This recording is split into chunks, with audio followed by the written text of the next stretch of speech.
भाजपच्या सोबत जाण्यावरून राष्ट्रवादी काँग्रेसमध्ये खरं तर उभी फूट पडली। अजित पवार भाजपच्या सोबत सत्तेत गेले, त्यानंतर पवार काका पुतण्यात राजकीय संघर्ष उभा राहिला। अभेद्य पवार कुटुंब फुटलं, पण गेल्या काही दिवसात दोघांच्या नात्यातली कटुता गळून पडली आणि गोडवा सगळ्या जगानं पाहिला।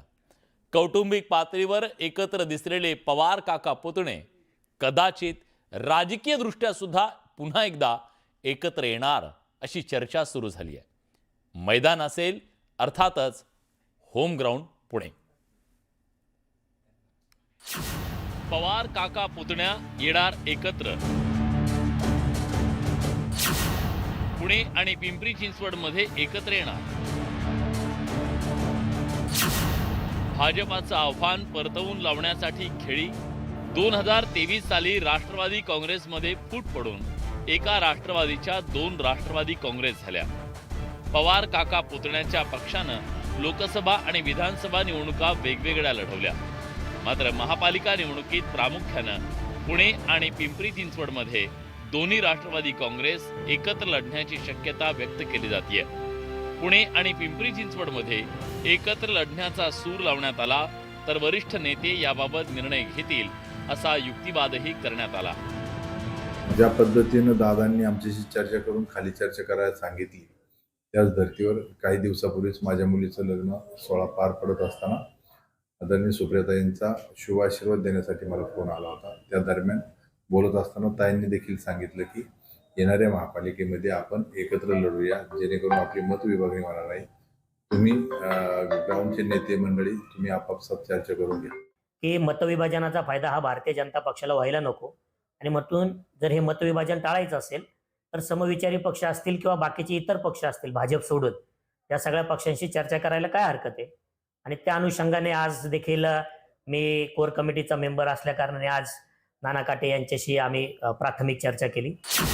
पिंपरी चिंचवड महापालिकेत 8 वर्षांपूर्वी झालेल्या निवडणुकीत भाजपचे तब्बल 77 उमेदवार विजयी होत भाजपची सत्ता आली। अखंड राष्ट्रवादी काँग्रेसचे 36 उमेदवार विजयी झाले, तर पुण्यात 2017 मध्ये झालेल्या निवडणुकीत भाजपचे 97 उमेदवार विजयी झाल्यानं त्यांची एकहाती सत्ता आली, तर अखंड राष्ट्रवादी काँग्रेसचे 39 उमेदवार विजयी झाले।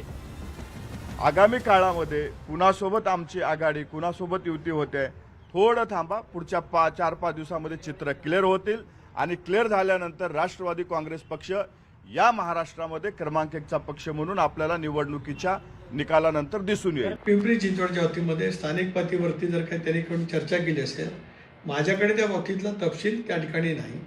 मी गेले आठवडाभर लोकसभा अधिवेशनाच्या निमित्ताने या ठिकाणी आहे। उद्या किंवा परवा ज्यावेळेला मुंबईमध्ये अजितदादा मी प्रफुल्ल आम्ही ज्यावेळेला बसू त्यावेळेला आम्हाला त्या विषयावरती आम्ही चर्चा करू आणि मग त्या संदर्भातला जो धोरणात्मक निर्णय असेल तो केला जाईल। पुणे आणि पिंपरी चिंचवडमध्ये भाजप आणि राष्ट्रवादीतच मुख्य लढत होणार आहे।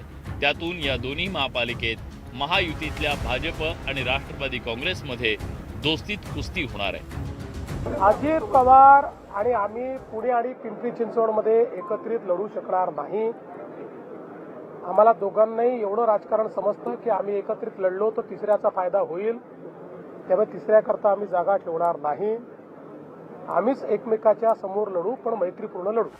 पुणे आणि पिंपरी चिंचवडमध्ये भाजप आणि अजित पवारांची राष्ट्रवादी काँग्रेस आमने सामने आलेले असताना अजित पवारांनी पिंपरी चिंचवडमध्ये महापौर राष्ट्रवादीचाच होणार असा निर्धार व्यक्त केला, त्यावरून महायुतीत कलगीतुरा रंगला।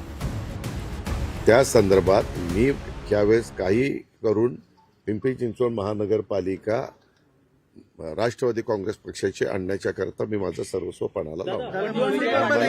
जनतेवर विश्वास आहे। अजितदादाला राष्ट्रवादीचं वाटतं, आम्हाला भाजपचं वाटतं, त्यामुळं जनता निर्णय करेल पिंपरी चिंचवडची कोणाचा महापौर बनवायचा। पुणे आणि पिंपरी चिंचवडमध्ये अजित पवारांची प्रतिष्ठा पणाला लागली आहे, मात्र अजित पवारांच्या समोर आव्हान उभं टाकलंय ते भाजपाचं। आता भाजपचं हे आव्हान परतवून लावण्यासाठी अजित पवार काका शरद पवारांची साथ घेणार का? पुणे आणि पिंपरी चिंचवडमध्ये पवार काका पुतणे एकत्र येणार की नाही हे लवकरच स्पष्ट होणार आहे। Bureau report, news 18 Lokmat.